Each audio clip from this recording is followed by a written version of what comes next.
monitoring that, and he'll, oh, there we go, recording in progress. So yeah, it's being I recorded. forgot to hit record until you said we're recording it, so Okay. it's Good thing recording officially. Good. Yeah, we're just going to keep this on file so that if there's people who missed it, or I don't know what we're going to do next year, but we have it. So if you guys are all okay with it, that's what that recording is going to be used for, just kind of internal purposes. All right, so a few of the things that we're going to go through. These are kind of the sections. I've broken it into sections. We'll go through we have to skim over some of the policy stuff, the who, the why, the what, and our key definitions. Then we'll go on to we'll spend a majority of the time on what practically do we do, like on a Sunday morning or at youth or any of those times that we gather, what practically do we do to implement the policy and the procedures we have. Part of this, we have to have a little bit of a quiz, so we'll go through that and we'll just do that as a group.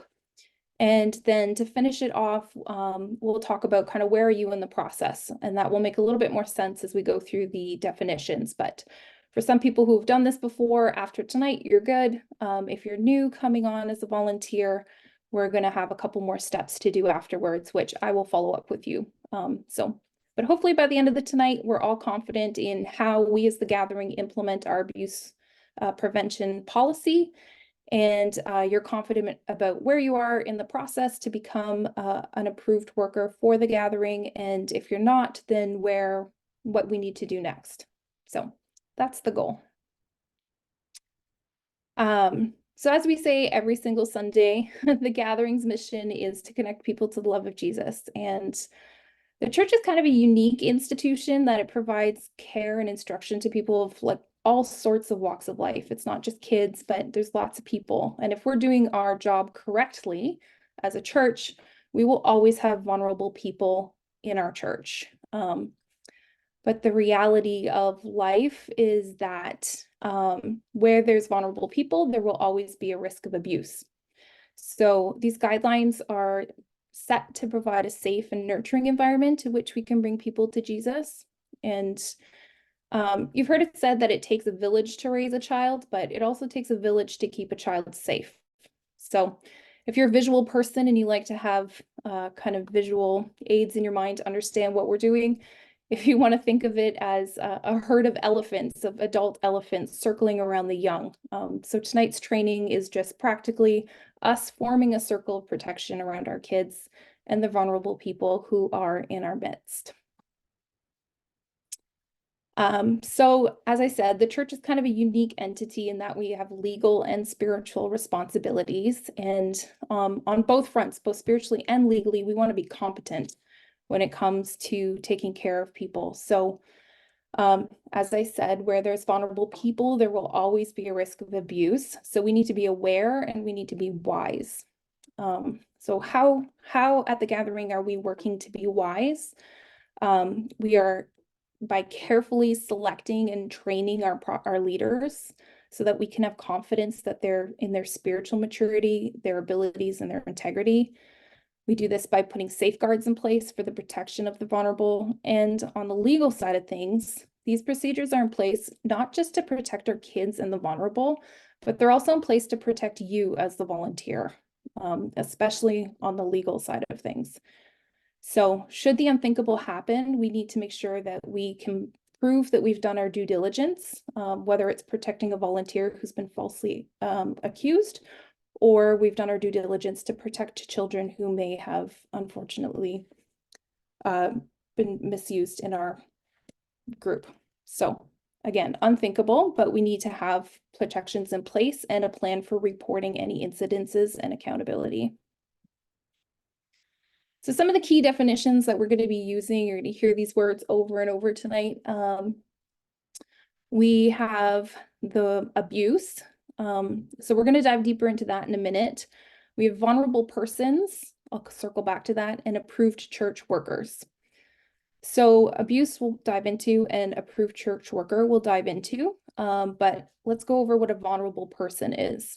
Because our abuse prevention policy is not just for children, it's for vulnerable persons. And a vulnerable person is someone who, because of their age, disability, or other circumstances, are dependent or at higher risk of being harmed by a person of authority. So think it includes children, it includes the elderly, physically, those with physical or mental disabilities or illnesses or addictions. And people may be vulnerable just as like forever, or sometimes people are vulnerable for seasons of life. Think mental illness or grief or financial hardship. But all those people fall under vulnerable persons. So as we go through this training, whether we use the word child or vulnerable person, it includes everyone in that group. All right, so types of abuse. Before we dive into this a little bit deeper, abuse is always a misuse of power. So it's pretty easy to brush it off and say, well, I could never be an abuser. I don't have any power. That's not who I am. I'm not an important person. But if we think about power for a second, you might be surprised some of the different ways that power, where it comes from and how it can be used. So your power can come from your age, your gender, your physical size, your relationship to the person or to other people, your connections, your economic status, your position or title, or your ability to grant favors or make connections for somebody else. So with that in mind, let's read through the different types of abuse and go through the definitions. So there's physical abuse, which is using physical force or action that results or could result in injury to a child or youth. It is more than reasonable discipline. Now, that being said, we don't do any kind of physical or corporal discipline at all at church. We'll talk about that a bit more. Emotional. A pattern of hurting one's feelings to the point of damaging their self-respect. It includes verbal attacks on the person, insults, humiliation, or rejection. Neglect is failure to provide reasonable care for a child. Sexual abuse, when a child or youth is used by somebody else for sexual stimulation or gratification. Sexual activity between children or youth may also be abuse if it's an older or more powerful child or youth taking sexual advantage of those who are younger or less powerful. And then sexual harassment is the use of gender, status, and or power differences to intimidate or control a victim or to require sexual involvement, may be expressed as flirting and or sexual suggestiveness. All right. So for our next kind of term, we're still talking about terms and going over definitions. We have an approved church worker. So this is a term you'll hear quite a bit. You must have completed the approved church worker process to work in the areas of ministry at the gathering that allow you access to vulnerable children or people. So it doesn't matter if you're paid or volunteer, pastors, staff, elders, youth leaders, helpers, children's ministry, home monitors, home group leaders. So all those areas have been identified as people having access to people of vulnerable status and need to be a approved church worker. So becoming an approved church worker is a way of describing our process for onboarding and screening you as an appropriate volunteer to work with one of these areas. This process is one of the key ways that we meet our legal and spiritual responsibilities. So to be an approved church worker, you need to be over 18 years old, a regular attender for at least 6 months. We fill out an application form and references are checked. You need to submit to filling out appropriate criminal record checks, trained in the contents of the Plan to Protect document and given refresher courses every year, and is interviewed and approved by the Plan to Protect team. So those are all the steps to becoming an approved church worker. All right, so with kind of the definitions in our mind, when talking about this, it can really start to feel kind of restrictive and sometimes a fear of connecting in any way with a child creeps in, and inadvertently we can start holding people kind of at an arm's length. But we want to make sure that we're making relational connections with the kids and the people in our care. So here's some examples of what is appropriate behavior when dealing with people. Bending down to the eye level and speaking kindly and listening carefully. taking a child's hand to lead them to an activity, putting an arm around a shoulder of a child who needs comforting or quieting, holding a child by shoulder or hand to gain their attention when redirecting behavior, patting a child's head, hand, back, or shoulders to affirm them, or holding a preschool child who's crying. So those are all examples of what's okay. On the flip side, and hopefully this is pretty obvious, but these are some inappropriate examples. Kissing a child, carrying older children or having them sit on your lap, prolonged physical contact like piggyback rides or tickling, seductiveness or suggestive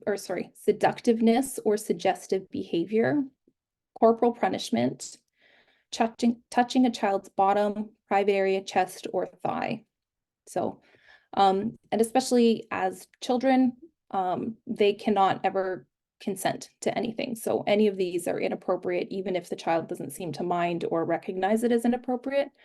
As an adult, you can't do any of these things to a child.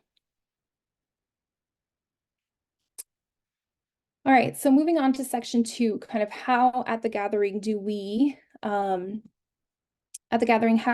do we implement these policies? Those are kind of going over sort of the more the nuts and bolts of the policy. How do we practically on a Sunday morning or at youth implement them? So this is an overview of what we're going to do, of what we're going to talk about, and the different areas that we have specific procedures in place for. But there's a couple general things to keep in mind. You'll see them popping up over and over again. And if you just follow these sort of key things, you'll be fine. So those things are, we want to have 2 approved workers. We want to have open doors, and we want to try to not be alone. So the key things really are, we want witnesses, we want transparency, and we want accountability. So as we go through each of these scenarios, you'll see those themes pop up over and over again. So the first thing is our staffing requirements. So our policy requires that we have a minimum of 2 workers per children's class. Youth helpers 12 to 15 can help an adult for short periods of time. Sort of think shoulder to shoulder. They're in the same room, they're kind of helping you, they're beside you. 16 to 17-year-olds can work independently with children under this, but they need to be under direct supervision of an approved worker. An approved worker will be assigned to monitor hallways and rooms during children's programs. So this is our hall monitor who walks through the halls on a Sunday morning. Leave the doors open. So there is a small, in the Sunday school room we use, there is a small window, but it's quite small and it's papered over. So best practice is just to leave the door open. And then always avoid being alone with children. So it's not, you don't have to, sometimes it's unavoidable, but one of the reasons we do have a hall monitor is there's always a backup person that you can flag down if for whatever reason your helper in the room needs to leave. Attendance. So this is actually a really key part of protecting our kids. If there's ever an allegation or something happens, attendance is one of the first records that's going to get pulled. And there's even cases where there's been allegations and the attendance record actually showed that there was no time that people had been, like the child and the worker that was being accused were together. So this is a really key document just to avoid a he said, she said kind of situation. So we sign our kids in and out of everything. If they're under 18 and they are part of a class with you, we need to sign them in. So, and you need to make sure that you as the adult and your youth helper, so everyone who's in that class together for that time needs to be on that sign-in sheet. Because as I said, it can be a protection for you as a volunteer. And yeah, it's a key document. So, children grade 5 and under must be signed in and out by a guardian, and children must be picked up at their classrooms by a guardian. So that includes siblings 14 and older. So basically anyone who's in kids' church, not in junior high, pretty much needs to be picked up. And then just a note on the attendance records to circle back, those are kept forever. We don't destroy those, and those are stored. I have a question. Yeah. So I know some of my junior high or some of the junior high kids pick up the kids' church kids. Should Yes. I be turning them away? Well, they're supposed to be 14. So if they're 14, they are allowed to pick them up. Right. But yeah, typically in junior high, they wouldn't be Yeah. 14, they'd be 12 or Yeah. 13. By our policy, yeah, it needs to be an Okay. adult or a sibling 14 and older. I feel like, could we somehow let parents know that? Like, for instance, Talia comes to pick up Juliana, right? And I don't have a problem with that. And I'm sure Mel doesn't have a problem Yeah. with that. But Talia is, what is she, Mel? Is she 12? She's 11 right now. So then Yeah. theoretically, I shouldn't let Talia or Grace pick up their younger siblings. Right. Yeah, it's one of those tricky things, but that is what our policy says. No problem. I will pick up my children from now on, now that I've been pulled out. That being said, I might be the worst offender for picking up my kids. So it's nice when we're small enough and we know everyone, and it seems kind of silly to have some of these rules, but in the hope and prayer that we grow beyond our current numbers, we do need to have some of these things in place. Does anyone else have any other questions? I do. Yeah. For the junior hires, do they have to sign the attendance themselves? Sometimes we just write down everybody who's there, but do we need them to actually do No. it? Okay. No, we just need a record of who's there. Okay. Yeah. Sometimes like if I'm doing the attendance, sometimes I'll pass it around because I don't know all the kids' names. Right. But Yeah. yeah, it Okay. doesn't matter who does it as long as there's a record of you, your helper, and the kids. Got it. And on So- that note, oh yeah, go ahead. No, you're good. Okay. On that note, if a kid gets picked up early, and they're not there for the full duration and they leave halfway through, for youth, it's a little bit different. Make sure that they're getting connected with a parent. But if a parent comes and signs out a kid from kids' church, make sure that you note that on the attendance record. Again, it's one of those things you never want to think about it, but if there was an allegation, especially if it's a false allegation and that child got signed out before that allegation, like if the allegation was made like, oh, at the end of class, you did this, then you'll have that note on the attendance sheet that actually they left and were picked up by a parent at this time. So that would be the reason for that. Hey, it's Jay. I have a question. Yeah. I'm not sure if you're going to cover this later, but I think you already covered it. In the event that a child comes and has to go to the bathroom, Mhm. you said try to avoid being alone with the child at all times. Yeah. In that case, I feel that it would be appropriate if a woman took a child to the washroom. I do not feel it would be appropriate in any case for a man to take a child that is not their kid, right? I mean, so I'm Yeah. trying to, well, I mean, it's a rare example that I don't think I'll ever be in that situation, but is there any clarity there? Well, actually, I'm gonna just switch to the next slide. We're going over washroom Oh, protocols. perfect. Okay. Well, I then don't specifically I'll go hold the over your question. question though, but I saw that Colin raised his hand. Is that, Colin, did you want to say something or have a question? Oh, two participants have raised I their wouldn't want to take Colin to the washroom either, for the record. hand. Yeah. Oh, I don't see Colin. Okay. I see some hands raised. Does someone want to say, Krista, did you want to say something, Colin?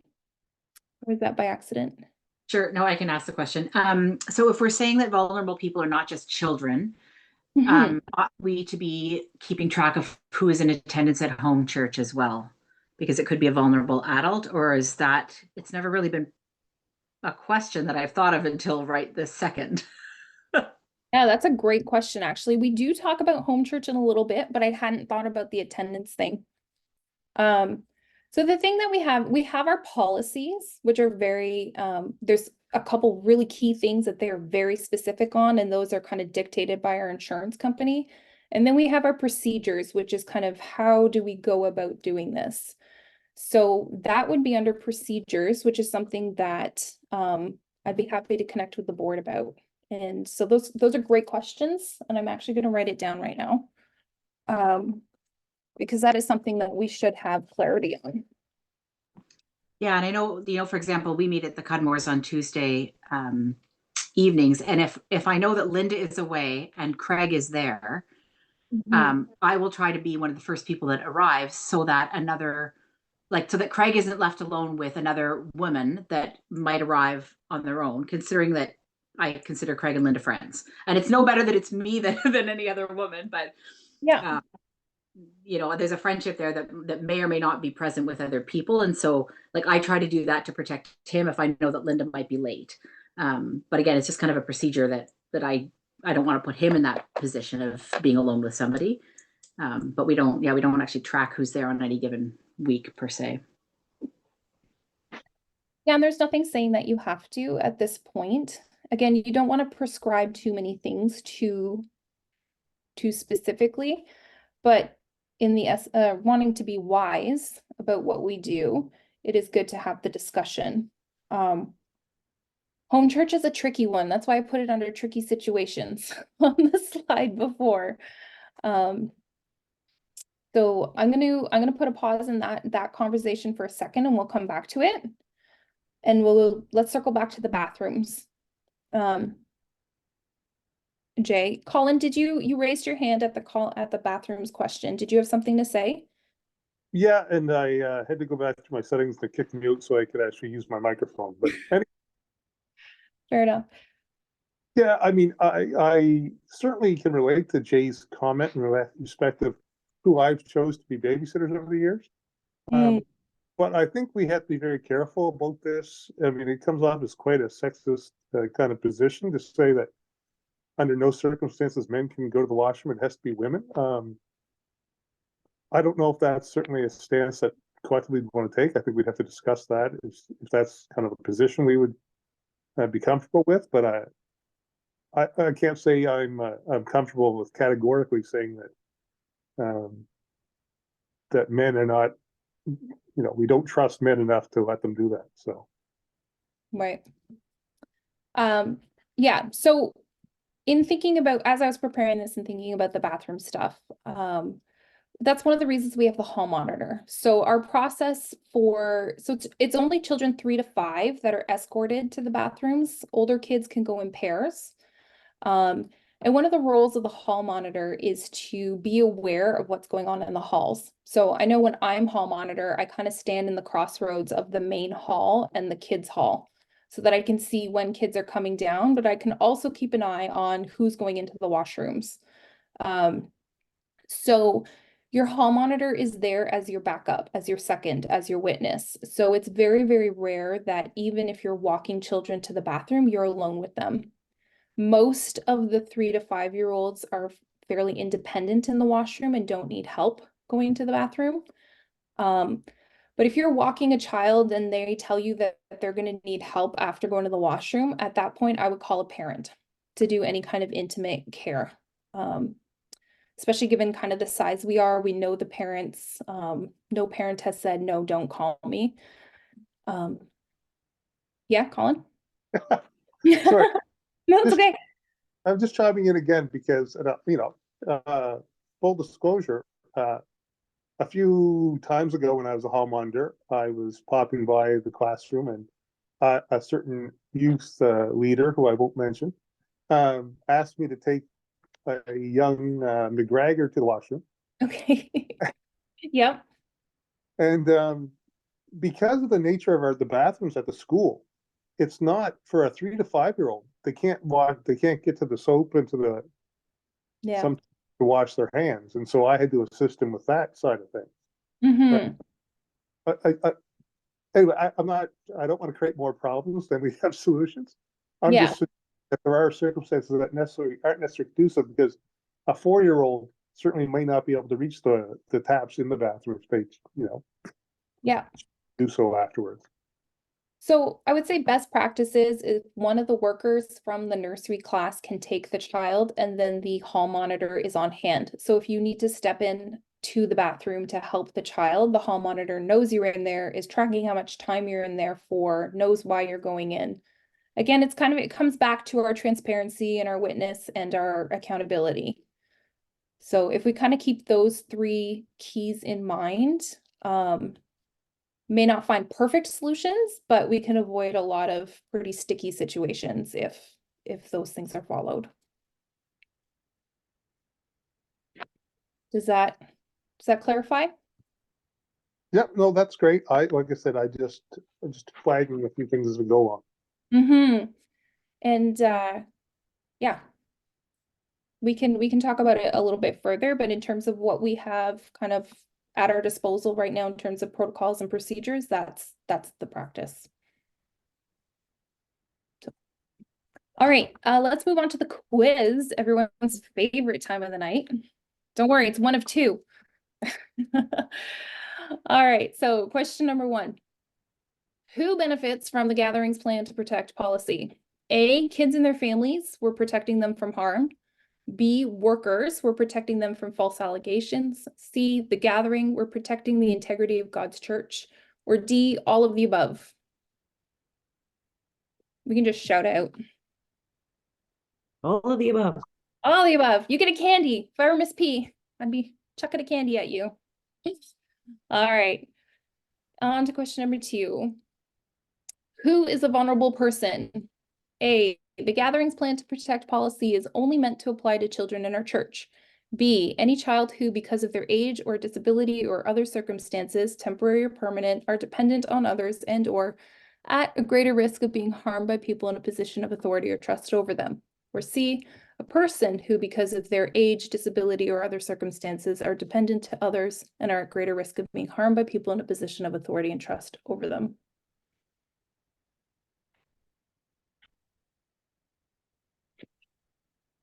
Anyone? C, I want all the candy. All right. I'm going to bring a prize on Sunday. All right, C, correct. All right, question 3, child abuse can be physical, emotional, sexual, or all of the above. D, all the above. All the above. All right, Colin also gets candy. I get in before Natalie. I can't let her get it all. All right, question 4, which definition best describes physical abuse? Occurs when a child or youth is used by somebody else for sexual stimulation or gratification. The use of gender. B, the use of gender, status, and or power differences to intimidate or control a victim or require sexual involvement. C, a pattern of hurting one's feelings to the point of damaging their self-respect. Or D, using physical force or action that results or could result in injury to child or youth. D, correct. All right, who is an approved church worker? Has reached 18 years of age, holds a paid or unpaid position of leadership or caregiving at the church, has completed an approved church worker application form, has provided the church with a police record check, has been interviewed by the Plan to Protect team, or F, all of the above. F. Correct. True or false, all programs must be supervised by an approved church worker. True.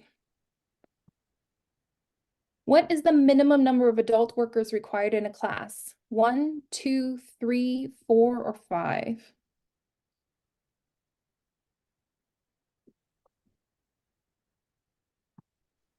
2. 2. Good job. All right. You should avoid being alone with a child if at all possible. True, but if it happens, you must keep the door open. False, never be alone with a child.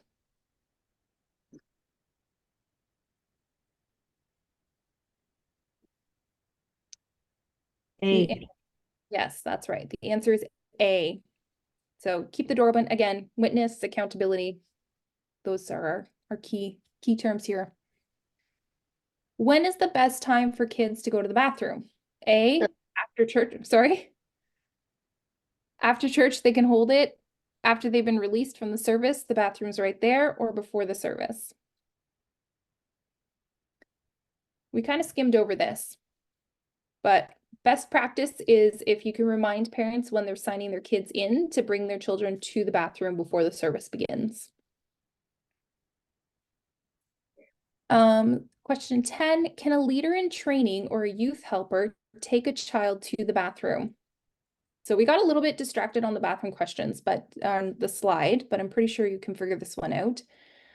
Yes, if the class is too busy to leave, it's okay to ask the leader in training to help, a helper being younger than 18 years old, to take a child to the bathroom.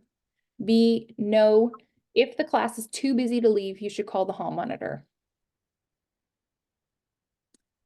Nikki and Dean, I see a hand up.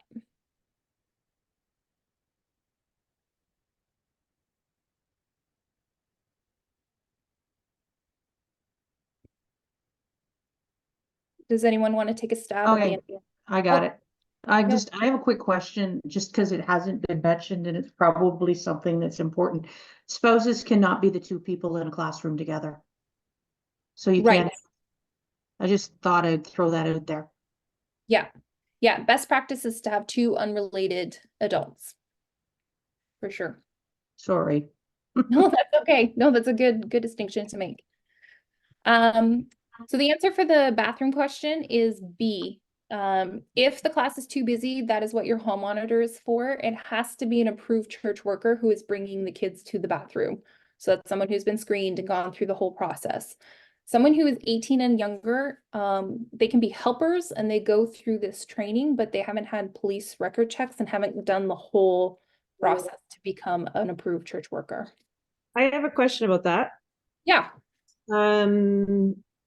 What if they're kids that are going in on their own? Like, for instance, when I've been in kids' church, sometimes I'm taking some kids to the bathroom and I'm just standing outside because I know they're old enough to handle it on their own. Couldn't somebody who is one of the younger helpers that, is 16, 17, if they're not going into the washroom and they're out in the hallway, they're just walking the kids to the bathroom, is that not acceptable? Technically not, no. Yeah, this is one of those things that's not a procedure that we have in place. It's actually put in our policy that it has to be an approved church worker who's walking them down. And because ultimately you are responsible for them, even if you're not going in for them, like you are assuming responsibility for them in that time. So we are also then saying, like, I know that, what was it, 6 to 11 can go in partners. Yeah. And I know that's policy, but in my experience, then it just starts a bathroom parade. Then it's two of them gone, and then another two want to go, and then another two want to go. So I know it's better to send them in pairs, but I would rather send my one worker with one of the kids to go. Which is totally, you can absolutely make that a rule in your classroom. The policy says that they can go in pairs, but it's not that they have to go in pairs. Like if you send them with a worker instead, that's completely. What I do, Karen, is if one kid says they have to go, I say, okay, everybody pause. Who possibly has to pee right now? And then everybody does a little body check, and then well, yeah, and I do the same thing, Yeah. but I know, like, last Sunday there were 6 of them that all wanted to go. Yeah, And with the then it's one just- worker. No, it was I need to go. Okay, who would like to go with them? Well, I have to go. Well, I have to go. Well, I have to go. Well, I have to go. Oh, I see what you mean. So anyway, and I Yeah. wasn't real, and I knew these kids. I knew they just wanted to fool around in the hallway. So Yeah. I made them go one at a time with a worker and back and forth, and because we weren't going to have a party in the hallway. Yeah. That is I what agree. as hall monitor, that is one of the reasons why I pick the strategic point in the hall that I do, being able to see both those hallways so that you can hurry children up if they need it or they know they're being watched. Not in a weird way. All right, moving on. Okay, so we're getting into the part where we're talking about some of the tricky situations, which tends to come around older kids. So like our youth. All right. So these are situations that don't happen all the time or all that often, but we need to go over them. Most of them, as I said, apply to the youth. And so again, general kind of rules of thumb, because we don't have specific youth things that happen all the time. We don't have specific examples to use, but just kind of keep in mind as we're planning and moving forward. All events, especially overnight events, need to be pre-approved and properly supervised. So pre-approved means that like the elders or Jeff have okayed it. And then properly supervised, it follows the staffing ratios. Even though staffing ratios tend to follow for Sundays, it also applies here. We always need to make sure that we have written consent from parents, and overnight activities need leaders that represent the genders of all the participants. So avoid having one adult and one person in a car alone. So this is the tricky one. So one distinction to make is the difference between driving versus carpooling. So this rule here applies to when we are driving. So that means that it is a church-sponsored event and the church is organizing how to get there and providing rides, even if it's volunteers that are doing it. Versus carpooling, which I know happens a lot on youth nights, that is parents deciding to carpool together. So that is not a church-sponsored mode of transportation, so it doesn't fall under these guidelines. However, again, you just kind of want to be wise. So while there might not be rules about it, if you're carpooling, just kind of keep in mind, yeah, just keep it in mind. Keep some of these principles in mind in terms of transparency, and make sure that parents are always aware of what's going on. If you need to take if you need to stop somewhere, make sure to notify the parents. Those sorts of guidelines. All right. Social media safety and counseling minors.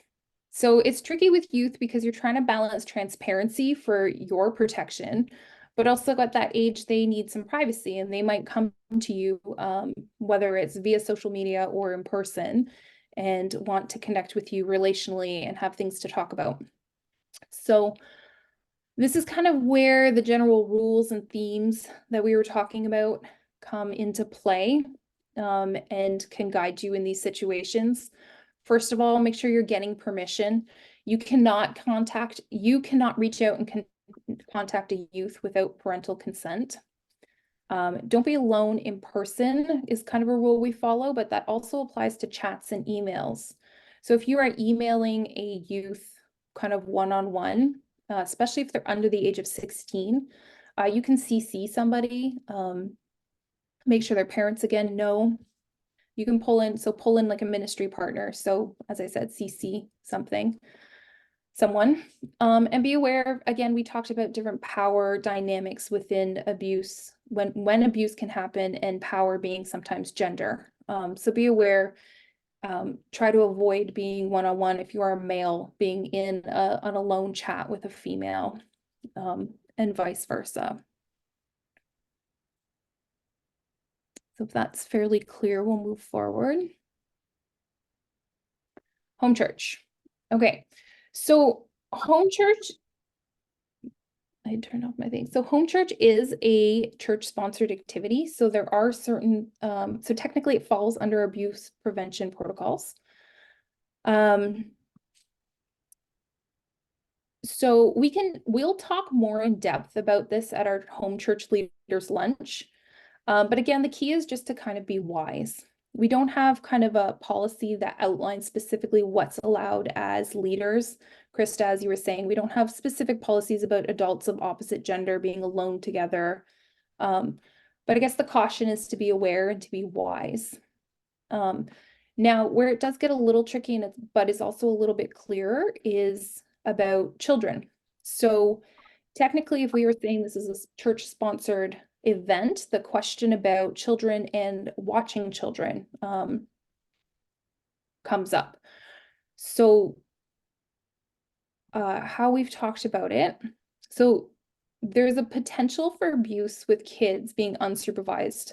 Usually they're in a basement or separated from their parents when at home church. So we can't formally offer childcare. If you're saying we are providing childcare, that means that we need to follow the rules of 2 adults and like open doors and all that. So parents need to be aware that when they're going to home church, and if you have kids, as a leader, you need to make it clear to parents that it's not formal childcare, that parents are still responsible for their children. As leaders, it's important to be aware of what power dynamics may be at play with the children being left alone. So this could even be, we talked about abuse can be child to child. So if you have a dynamic where there's teens and toddlers together, which is excellent, we don't want to keep them apart, but just make sure that you are monitoring that situation, and that you are, make sure that you're popping down, keeping an eye on them. Ideally, they're kind of within earshot, and open door kind of policies are followed. So if an adult goes down to supervise the kids on their own, like a parent of a child who doesn't want to be left alone, just make sure as a leader to protect yourself and your group that you're just doing a visual check and you're aware of who is with the kids for how long, and you kind of have a general sense of what's going on. So again, there's not a specific policy about it, but it falls under the be aware and be wise as you approach this situation. All right. So what do we do if we see or suspect abuse? If you suspect abuse or inappropriate behavior that's occurred at church, you must inform the lead pastor, which would be Jeff, and or a member of the board. You have to be able to substantiate your concern. So don't conduct your own investigation. Don't discuss your suspicions with anyone outside of the lead pastor or board member and the relevant authorities. This is a really serious and confidential matter. And the person so what's going to happen is the person being accused of inappropriate behavior will be quietly removed from the volunteer schedule while waiting for the investigation to be completed. So we will reach out to the police and CAS and our insurance as needed, and we'll follow their direction for dealing with the situation. Reports and interview forms must be kept confidential. All confidential forms, including your applications for church workers and your police checks, are kept in lockable filing cabinet in the church office and in password protected online storage. So information is only accessed for this designated purpose. Information about the infraction of church, such as an incident report, must only be shared with the appropriate pastor and board member. So you cannot discuss these in your home church with anyone else. So we want to make sure that we're dealing with victims and alleged perpetrators in loving, just manner in according to the Bible, but also the laws of Ontario.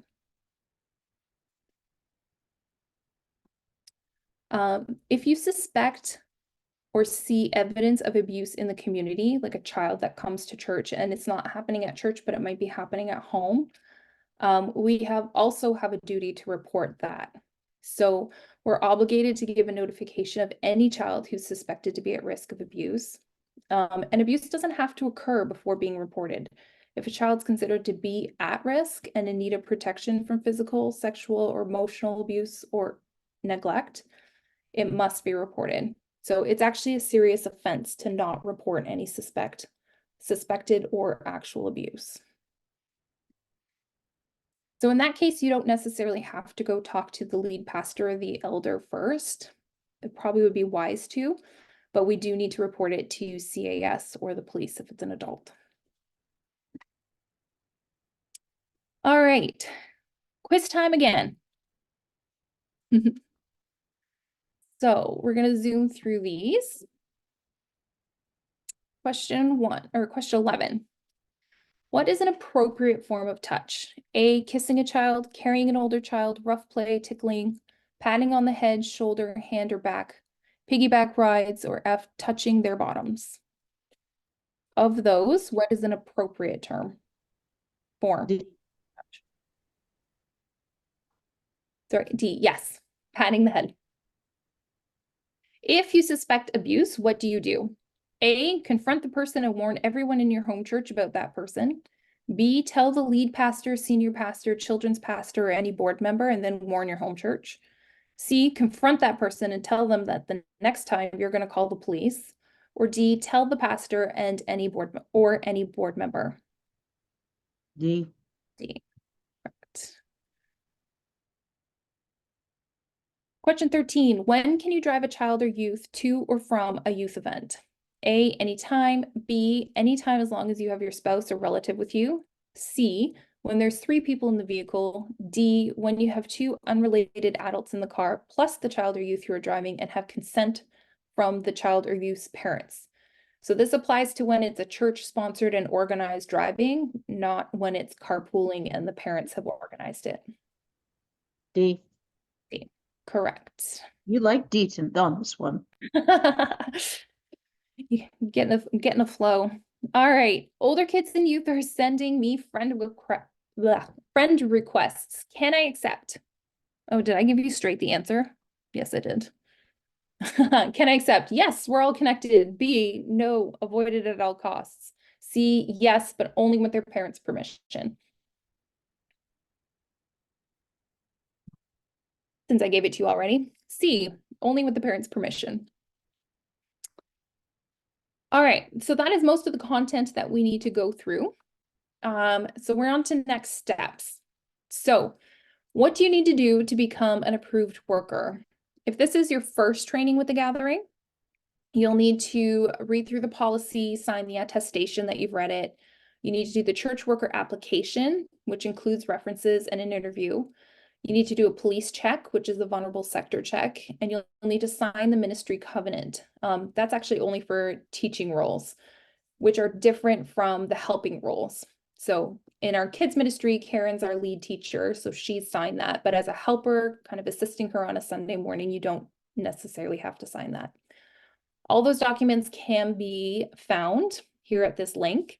But if you are in this scenario, I will be following up with you, or you can reach out to me if you want to continue in this process to become a helper in our kids ministry or hall monitor or whichever area you want to serve in. Next steps, another scenario is if you are already an approved worker and this is a refresher for you and you have an updated criminal record check on file with us. So I sent letters out a couple weeks ago. If you've done those, that's awesome. I have you kind of listed, but I do have a list of people who have not completed them yet. So I will be following up with you.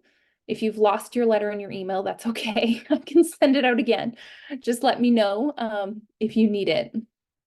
So, and if you're here tonight, you attended it, this counts as in person, you are good to go. You're good for another year before we need to do another refresher.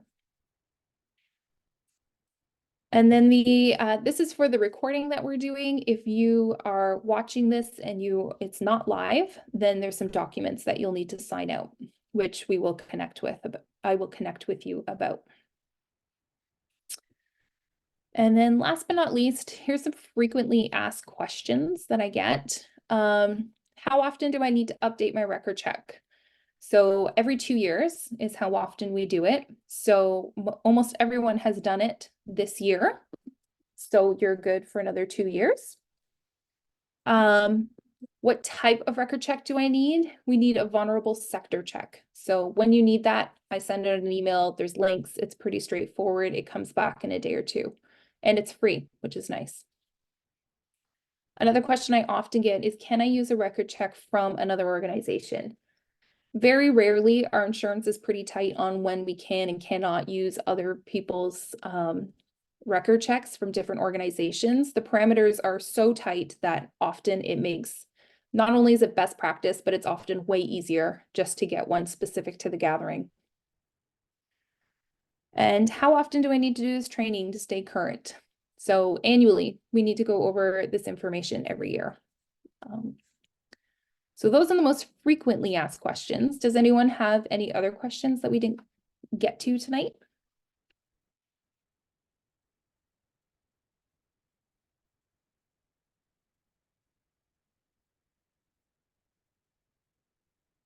If not, this is the last slide. So this concludes our training. So if you do have questions and you want to stick around, I will stay on for a few more minutes. If you've kind of gotten what you needed, you don't have any questions, you're free to sign out. And again, just thank you so much for attending. I know that there's maybe a show you were hoping to watch tonight or something you were hoping to do, but I just appreciate your commitment to making sure that we're giving good and competent care to the people God's entrusted with us. So, all right. Have a good night, guys.